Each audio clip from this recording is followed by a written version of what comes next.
Menina comprava livros. E hoje é feriado, dia 2 de novembro, dia de finados, e teve o que? Cabine de imprensa, por causa do Festival do Rio que tá rolando por aqui. E, gente, que filme. Que filme. Eu só tenho pra dizer isso pra vocês, porque é muito bom quando você sai da sala de cinema, os críticos aplaudindo cenas, os críticos discutindo e unânimes, né? De que é um filmaço. Bom, eu tô falando, vocês já devem saber porque vocês clicaram no vídeo, no Infiltrado na Clã. Pra quem não sabe, a Ku Klux Klan, né, aquele grupo de pessoas totalmente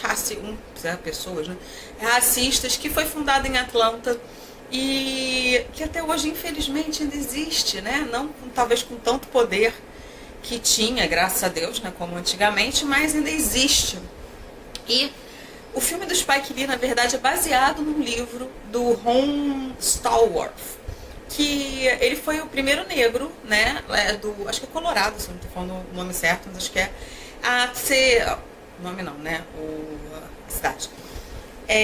Ele foi o primeiro negro policial na década de 70, né, quando estava explodindo, principalmente, né, as pessoas não estavam aceitando que tinha acabado, quer dizer, a segregação racial continua existindo, né? Mas não era mais lei, né? Que o banheiro era separado, que o bebedouro era só de negro e só de branco.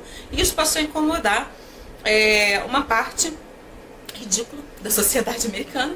E aí é sobre isso que esse livro conta. Na verdade, o Spike Lee, ele fez o roteiro do filme baseado nesse livro.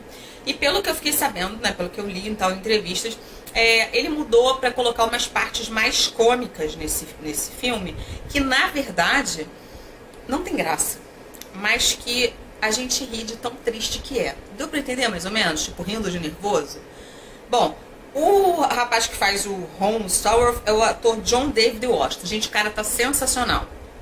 Primeiro, porque ele tem um sonho, né? Os policiais são chamados de maganhas, sei lá, acho que é o nome desse que deram, que eu nunca nem tinha ouvido falar no Brasil, mas a legenda colocou isso.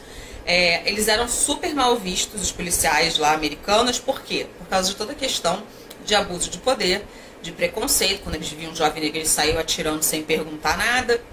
Às vezes o cara estava tirando documento do bolso, eles já atiravam, né? Igual a gente já viu em várias e várias histórias, como O Ódio que Você Semeia, como até o filme, não posso dar spoiler, mas que eu vi essa semana, que tem essa cena também. Bom, isso existe até hoje, infelizmente, isso existe. Mas naquela época era ainda mais acirrado isso. E eles não tinham a menor vergonha de esconder o preconceito deles, o que era pior, né? Os negros eram chamados de niggers, né? Que é o que a gente chama aqui de crioulo.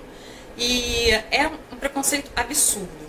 Então, o Ron, ele tenta vencer essa barreira. Tanto das pessoas negras, né? Que é o povo black people, né? O black power e tal dele e tal. Aceitarem que ele vai mudar, né, que ele vai continuar apoiando a causa, mas ele quer fazer parte da polícia, e isso para eles era super mal visto. Ele vai se envolver com uma líder estudantil, com a Patrice, e ela não vai aceitar de boa isso. Ela vai falar, cara, como é que você aceita ser do lado deles? Não tem como um negro bom ser um policial. Então isso ainda era muito... Não tinham policiais negros, então ele era super mal visto, até mesmo pelos negros, que era como se ele tivesse ido pro lado oposto das lutas que eles estavam tendo. Ao mesmo tempo a gente percebe que os brancos, alguns, né, dentro da polícia mesmo, tem um preconceito lá ridículo, começam fazendo errado, mas os outros já estão mais, né, acabando com preconceito, entendendo mais o lado. Inclusive tem, quando ele vai escrever o Ron, um cartaz dizendo que é para aceitar minorias, então ele se inscreve. Lá dentro, ele vai começar com os trabalhos burocráticos e tal, de arquivo, mas aí ele vai ter a ideia de se infiltrar na Ku Klux Klan. E por isso o nome do filme em português é Infiltrado na Clã. Na verdade, o nome em inglês, o original, é bem difícil de falar, gente. É Black Klan, três Ks, né? Klansman. Black Klansman, então se falar tudo certo, é porque tem os três Ks que é pra fazer o Ku Klux Klan.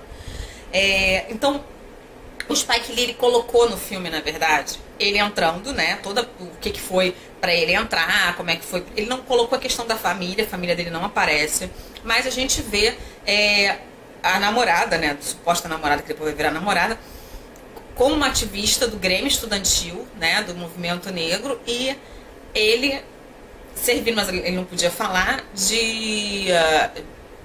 como se fosse infiltrado mesmo, né? Infiltrado na Ku Klux Klan, que é um movimento que eles chamam de organização. Você vai perguntar, Rafaela, como é que aquele negro conseguiu infiltrar-se na Ku Klux Klan? Eu não vou dar spoiler da história, mas só para vocês saberem, o jeito que ele consegue, ele usa a voz dele, ou seja, só para vocês verem, porque naquela época tinha história, deve ter até hoje gente racista, lógico que infelizmente existe, é provado isso, e que acha que os negros têm uma voz diferente. Eu sempre falo, por exemplo, que os negros americanos têm um jeitão meio de falar assim diferente. Eu também percebo isso.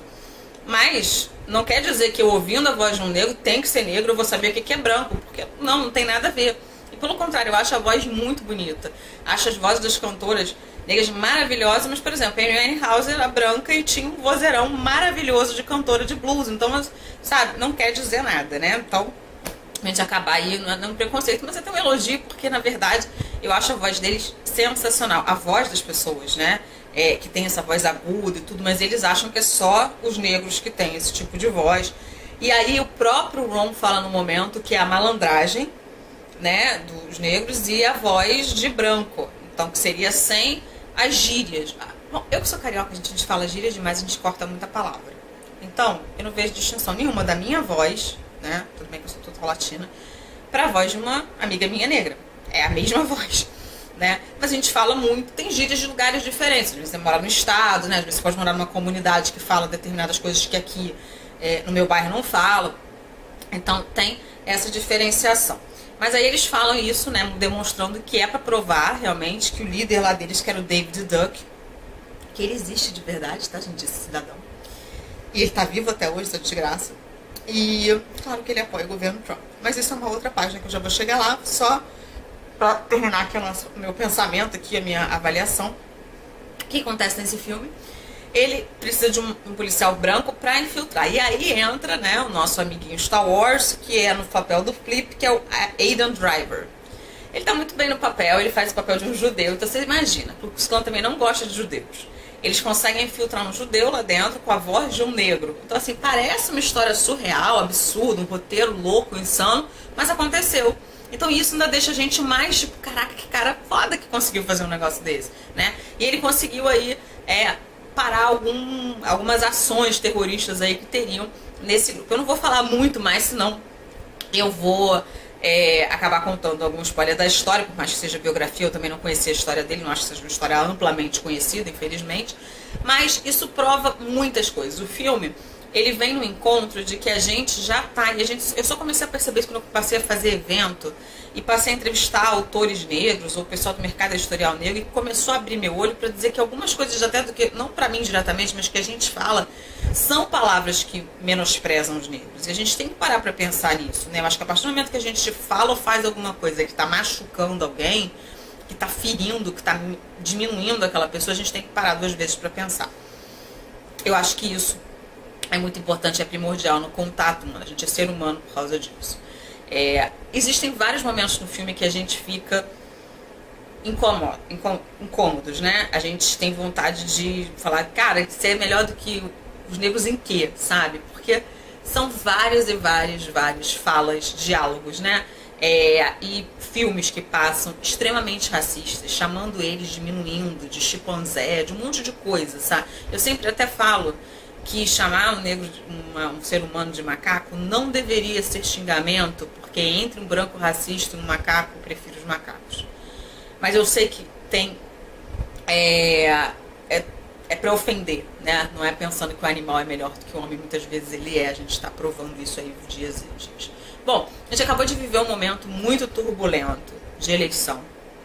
Um momento onde a gente tinha, né, dois extremos, um partido corrupto e um partido novo, mas com uma pessoa que ganhou e que tem ideais muito discrepantes, né, muito erradas. Então, por mais que agora o discurso tenha mudado, né, e eu realmente estou aqui dizendo que eu quero muito que as coisas deem certo para o nosso país, até porque eu preciso que dê certo, né, eu sou brasileira, eu moro aqui. Mas eu acho que cada vez mais a gente tem que se juntar, e não é só nesse governo, é em todos, né, para ficar do lado certo. E o lado certo, gente, não é questão de partido, o lado certo é questão de ser humano. Não é porque eu não sou negra que eu não vou olhar o meu irmão negro. Não é porque eu não sou judia que eu tenho que achar que os judeus não merecem respeito. Não é porque, enfim, porque eu não sou nordestina que eu devo falar mal dos nordestinos ou achar que eles são inferiores a gente. Então, assim, a gente viu nessas eleições e continua vendo, a gente que vive em rede social e tudo, sempre vê ataque à editora, né? As pessoas falando, sua macaca, e é uma coisa tão absurda.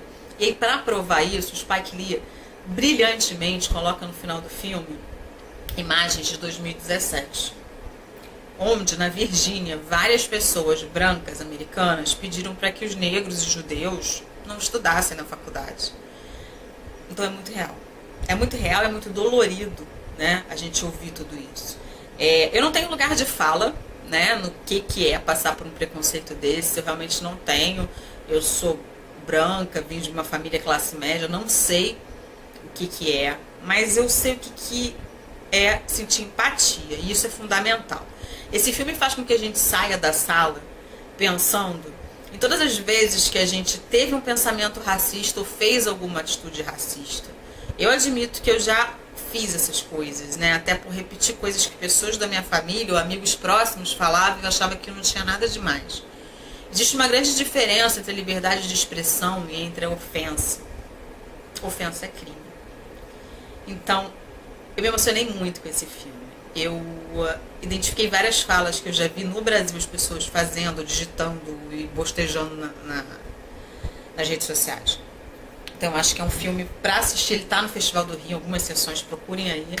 E eu não sei a data exata que ele estreia. 22 de novembro, eu acabei de ler. 22 de novembro ele estreia. Assistam, porque super vale a pena. Gente, se eu falei alguma informação errada, se eu dei alguma informação errada, coloca aqui embaixo, sabe que minha memória não é das melhores, tá? Eu tô fazendo um filme atrás do outro, estou cobrindo 20 filmes pra vocês. Então, né, vamos dar uma colher de chá que minha cabeça pode misturar um pouquinho. Mas é isso, minha dica de filme é esse, excelente. Parabéns, Spike Lee. O meu sonho era conhecer esse cara um dia, porque eu nunca vi um filme dele que eu não gostasse. É isso, eu vou ficando por aqui. Até a próxima vídeo crítica, pessoal.